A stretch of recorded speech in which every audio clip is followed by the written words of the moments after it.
Capítulo 3. Como posso reconhecer a vontade de Deus na minha vida? Essa é a terceira pergunta das 5 perguntas básicas sobre a vontade de Deus para a sua vida. Esse livro é sobre descobrir a vontade de Deus para a sua vida. Quando descobrimos alguma coisa, na verdade, estamos descobrindo ou encontrando algo que já existe, mas do qual não tínhamos conhecimento. Muitas pessoas estão desesperadamente buscando a vontade de Deus para suas vidas. A verdade é que o que elas estão procurando está bem debaixo do nariz delas. A fim de reconhecer uma pedra preciosa, uma pessoa precisa estar familiarizada com as suas características e saber como deve ser sua aparência. Se desejamos descobrir a vontade de Deus para nossas vidas, precisamos aprender a reconhecer as características da sua vontade. Característica número 1. Deus tem uma vontade padrão e uma vontade específica. Eu soube que não era a vontade de Deus para aquele homem que ele abandonasse sua esposa e cometesse adultério. Veja isso em Mateus 5:28. Simplesmente por causa do que Deus nos revelou em sua palavra. Deus não poupou esforço para nos revelar na sua palavra, qual é a sua vontade para todos. Chamo isto de a vontade padrão de Deus. Mas além da sua vontade padrão, Deus tem algo feito sob medida para cada uma das nossas vidas. Chamo isto de a vontade específica de Deus. A vontade específica de Deus para a sua vida jamais irá contra a tua vontade padrão. Esse entendimento nos ajuda rapidamente a fazer uma análise entre a superabundância de opções e eliminar a confusão instantaneamente. O número de coisas que foram feitas ao longo da história por pessoas que pensavam que estavam fazendo a vontade de Deus, quando, na verdade, elas trabalhavam em oposição direta à palavra revelada de Deus. De acordo com Jesus, esses hipócritas e odiosos são assassinos em seu coração. Não há necessidade para a confusão, porque Deus revelou claramente a sua vontade padrão para todos na sua palavra, se nós apenas fazermos dela a nossa bússola e o nosso guia. Esse livro é principalmente sobre descobrir a vontade específica de Deus para a tua vida. É algo único para você como indivíduo e algo que você precisa descobrir por si mesmo. Nossa busca para descobrir a vontade de Deus para nossas vidas deve começar com a palavra de Deus. Seguindo os princípios das Escrituras, poderemos navegar no oceano de opções e oportunidades sem naufragar.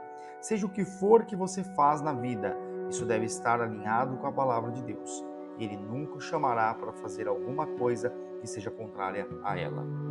Característica número 2. Deus tem uma boa vontade e uma vontade perfeita. Pelo fato de Deus nos dar a liberdade para escolhermos se vamos seguir a sua vontade ou não, parece que existem realmente 4 possibilidades de resposta à descoberta da sua vontade para nossas vidas. Possibilidade número 1. Podemos estar contentes em permanecer ignorantes quanto à vontade de Deus. Possibilidade número 2. Podemos saber o que Deus quer que façamos, mas optar por desobedecer-lhe e fazer as coisas do nosso jeito. É desobediência e é colisão direta entre a vontade de Deus e a rebelião obstinada da carne humana. 3. Podemos saber a vontade de Deus e segui-la em parte, mas ainda nos contentarmos com menos do que o que Deus tem em mente. É o maior desafio que muitas pessoas enfrentam. Descobrir a vontade de Deus, mas contentar-se com menos, muitas vezes é o caminho mais fácil, e coisas boas com frequência são as maiores inimigas das melhores coisas. Coisa número 4, podemos optar por nos empenharmos por nada menos que o melhor de Deus para nossas vidas. Esse é o grande desafio, porque a impaciência para conseguir o que queremos é uma força poderosa, mas se realmente acreditamos que Deus tem uma vontade perfeita para nós e que a sua vontade é sempre melhor que a nossa, estaremos dispostos a esperar por ela e a lutar por ela se necessário. Conflito perpétuo entre o que é bom e o que é de Deus. Já vi cristãos se casarem com o cônjuge errado porque não estavam dispostos a esperar que Deus trouxesse a pessoa certa. Deus permitiu que eles fizessem o que queriam Em alguns casos, até transformou situações ruins para a sua glória. Toda vez que escolhemos o desobedecer e fazer as coisas do nosso jeito, algo se perde e jamais pode ser restaurado. Deus perdoará e curará, mas Ele não fará o tempo voltar. Veja esse poema. Quando eu comparecer diante do tribunal de Cristo e Ele me mostrar o seu plano para mim, o plano da minha vida, como ela poderia ter sido se Ele tivesse feito as coisas do seu jeito, e vejo como eu bloqueei aqui e o detive ali, e não quis render a minha vontade, verei tristeza nos olhos do meu Salvador. Tristeza, embora Ele ainda me ame? Ele me queria rico, mas ali estou, pobre, despido de tudo, menos de sua graça. Enquanto minha memória corre como uma coisa caçada por caminhos que não consigo reconstituir, então meu coração desolado quase se partirá, com lágrimas que não posso derramar. Cobrirei o meu rosto com minhas mãos vazias e curvarei minha cabeça sem coroa. Agora, Senhor, da vida que me resta, eu a entrego em tuas mãos. Toma-me, faz-me, molda-me ao padrão que tu planejastes. Deus tem uma boa vontade para a tua vida, mas Ele também tem uma vontade perfeita.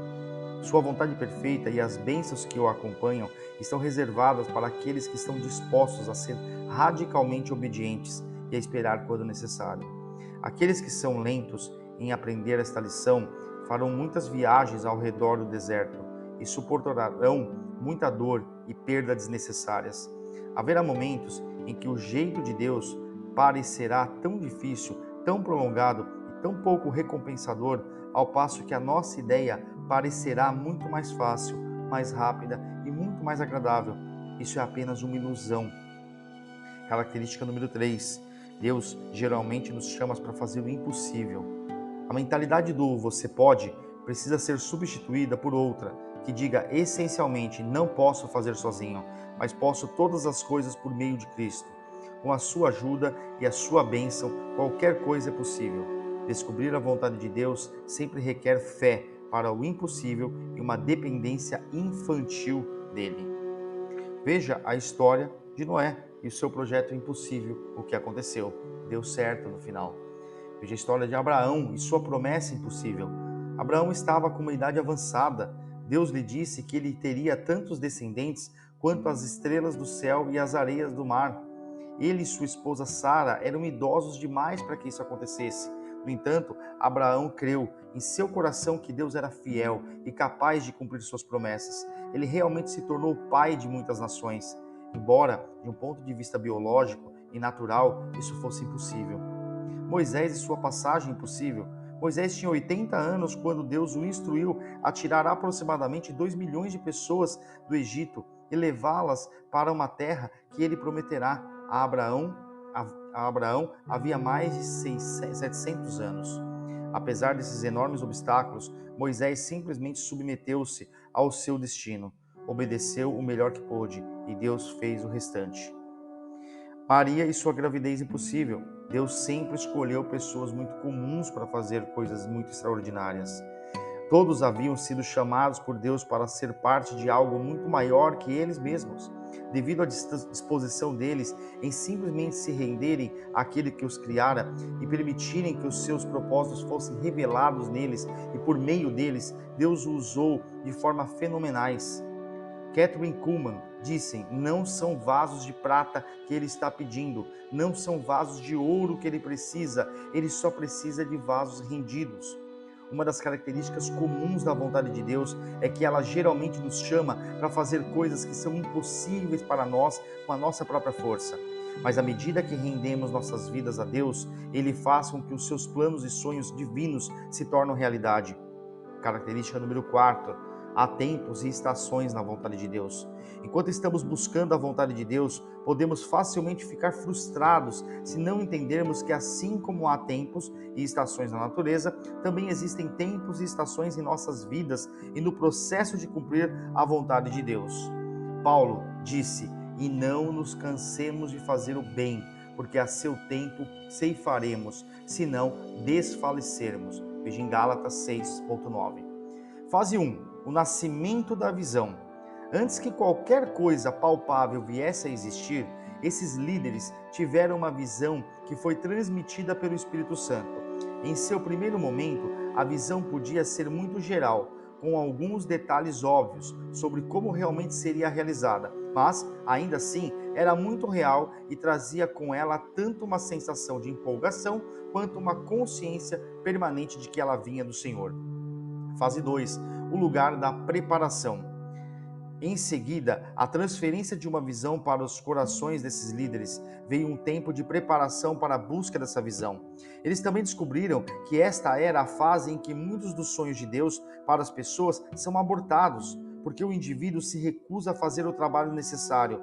Muitas pessoas têm uma visão que lhes foi dada pelo Senhor, uma visão que não é acolhida e alimentada através do período de preparação apropriado, invariavelmente irá morrer. Quando Deus dá uma visão, precisamos ter algum tipo de ação, ou essa visão se tornará nada mais que uma fantasia. A preparação pode assumir muitas formas diferentes. Às vezes, envolve um longo e duradouro período de oração. Às vezes, envolve um investimento de tempo, dinheiro, educação e estudo. Pode envolver um tempo servindo a visão de outra pessoa ou trabalhando para outra pessoa a fim de se adquirir o benefício da experiência. Deixar de se preparar de modo adequado é praticamente a garantia do fracasso em algum momento no futuro. Fase 3: o lugar de deserto e dificuldade. Um dos conceitos mais errôneos sobre a descoberta da vontade de Deus é que se alguma coisa faz realmente parte do plano de Deus para você, não haverá dificuldade envolvida na realização. É um mito. Se Deus lhe chamou para fazer algo, é quase certo que você encontrará uma quantidade expressiva de dificuldades. Deus pode, na verdade, até permitir fracassos ao longo do caminho, porque Ele está mais interessado no trabalhador do que no trabalho. Algumas vezes, Deus até sacrificará o trabalho para aperfeiçoar o trabalhador. Essa fase de dificuldade é o campo de provas da fidelidade e simplesmente não existe substituto para ela. Fase 4: o lugar da realização da visão.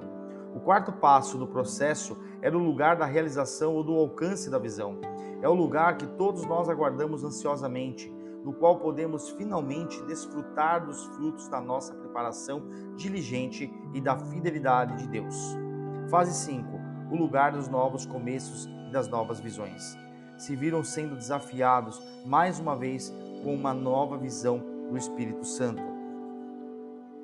A realização dos seus sonhos não era um destino, mas apenas mais um passo no ciclo que continuava a se repetir ao longo de suas vidas. Deus os levaria de volta à primeira fase da nova visão, que exigiria mais preparação e mais dificuldade antes que o nível seguinte de realização fosse atingido. Suas vidas haviam sido um ciclo contínuo de uma visão que se expandia sempre.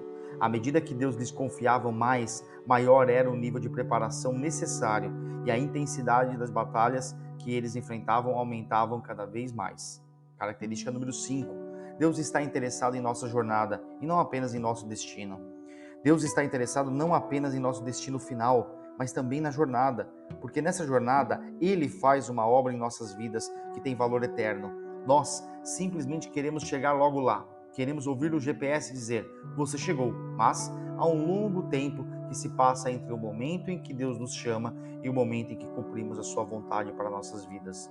Precisamos entender que a jornada é um processo importante que importa muito para Deus.